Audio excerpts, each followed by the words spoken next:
Всем привет!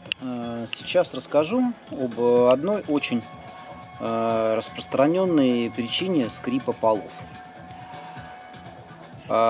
Дерево – это природный материал, который имеет свои изъяны, свои выпуклости, вогнутости, неровности. В общем, и есть одно правило укладки дерева в проектное положение. Значит, это правило гласит так. Дерево укладывать выпуклой частью вверх. Всегда.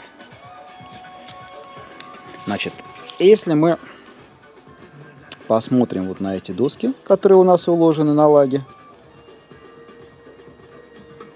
они все уложены выпуклой частью вверх. Ну, либо доска идеально прямая и идеально параллельно грани у нее лаги, и она лежит, не качаясь совсем.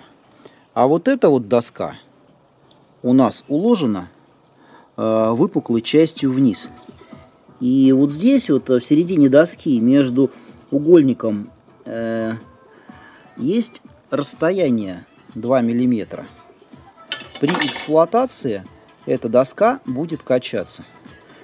Мы не сможем ее саморезами притянуть таким образом, чтобы она выпрямилась.